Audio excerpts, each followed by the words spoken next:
Well, hello, brothers and sisters. Pro-life leader Frank Pavone here, bringing you my daily diary segment. What did I do on Monday the 16th, Tuesday the 17th, and Wednesday the 18th of June, 2025?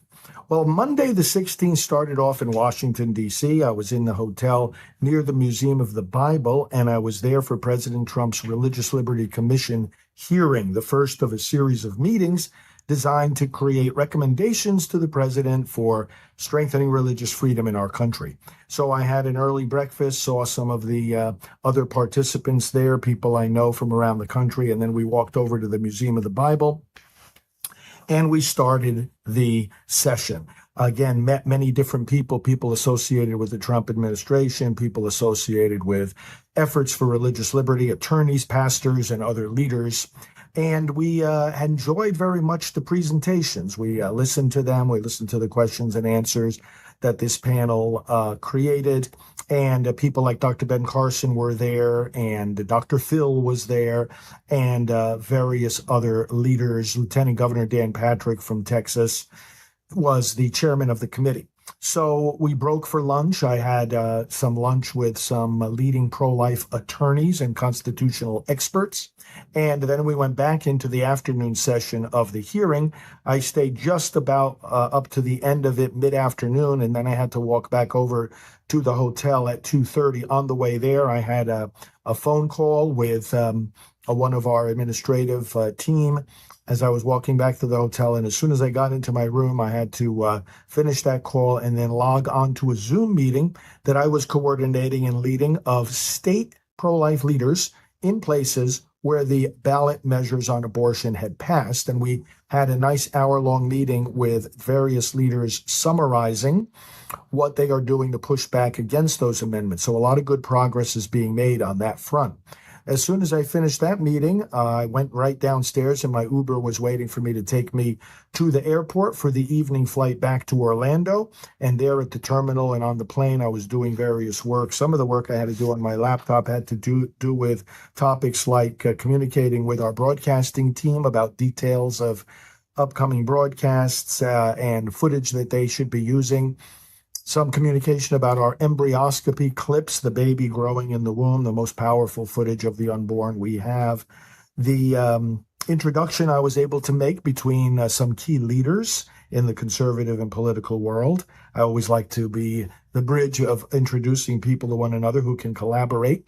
Plans for the 115 Forum leadership meeting coming up, and also plans for the upcoming pastoral team meeting. Flew back to Orlando and got picked up by one of our volunteers and was brought back to my headquarters.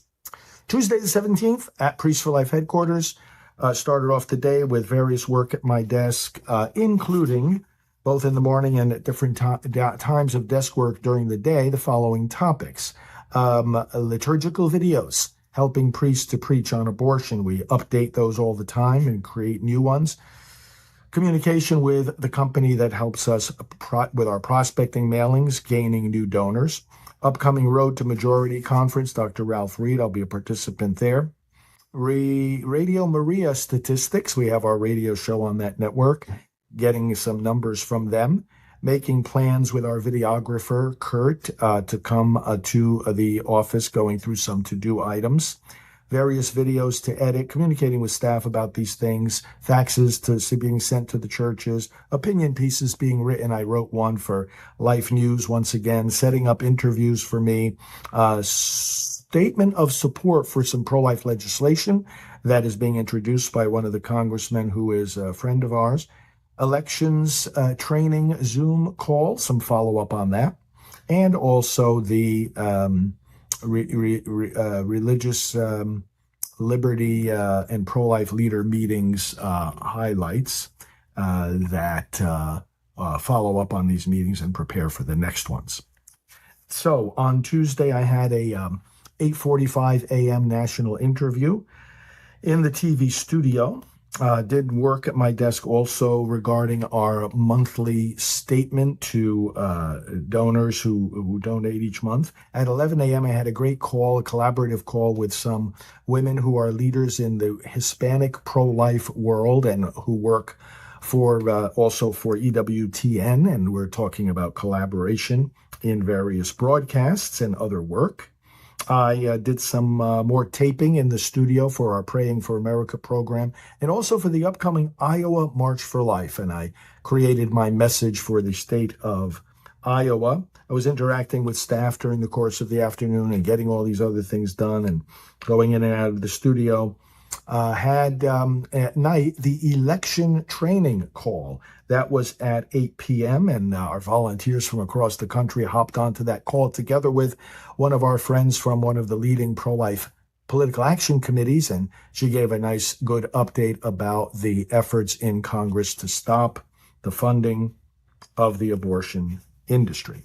Finally, Wednesday, the 18th, up early again at my desk. Some of the things I dealt with had to do with preparation for broadcasts, our monthly statement to donors, follow up on the sad news of the passing of Father Dave Dybel, our canonical consultant, some work in distributing our 30-year accomplishments booklets, some follow-up to the election training calls, follow-up with communication with pro-life attorneys, an email out to the people who were on the leadership call from the different states, fax to all the parishes, and some follow-up regarding my participation in the Catholic Leadership Conference over at Franciscan University of Steubenville some weeks ago.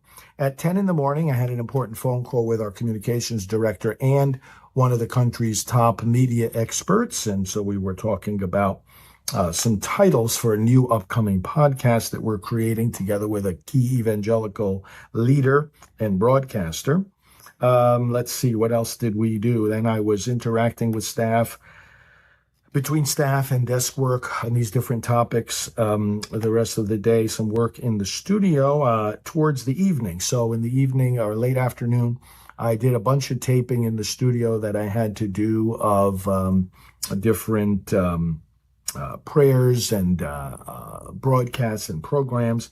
And then Rob, who does a lot of our studio work, came in for an evening session, and we taped some new videos about preaching on abortion, helping the pastors know each week how to tie the readings into the defense of the unborn.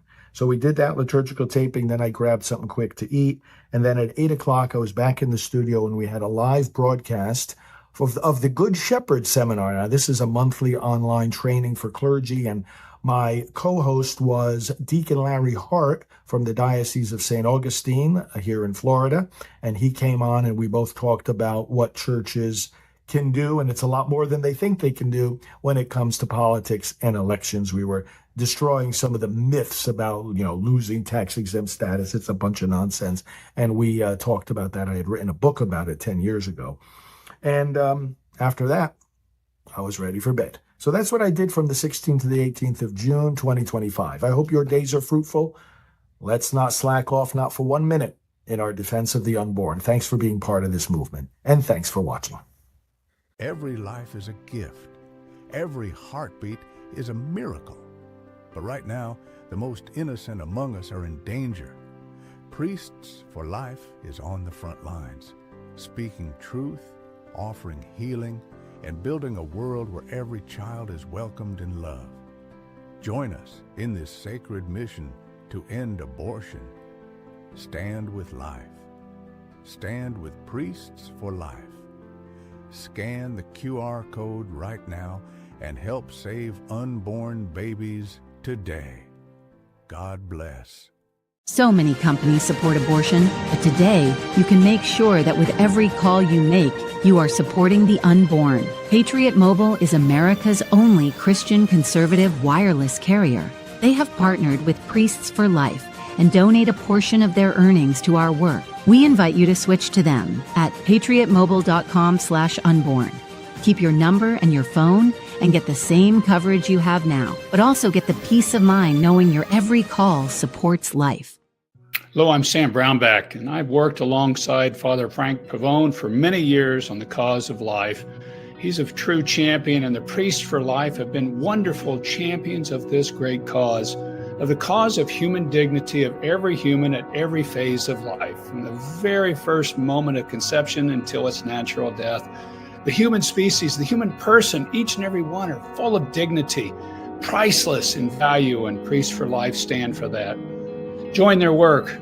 Work with them. Work alongside them in this battle, this incredible battle, this fantastically important battle for life in the United States. We've got to win this fight.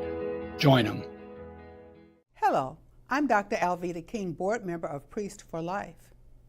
More money is being spent in America to kill babies in the womb than to save them.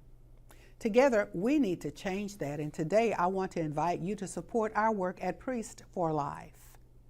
Why ours rather than other groups? Because we have a unique team that helps lead in every arena of the fight against abortion, and we activate the churches where you find people who are most likely to get involved in that fight. To awaken a pastor about abortion is to awaken thousands of people he serves. We do not receive church funding or government grants. We rely on you for individual donations.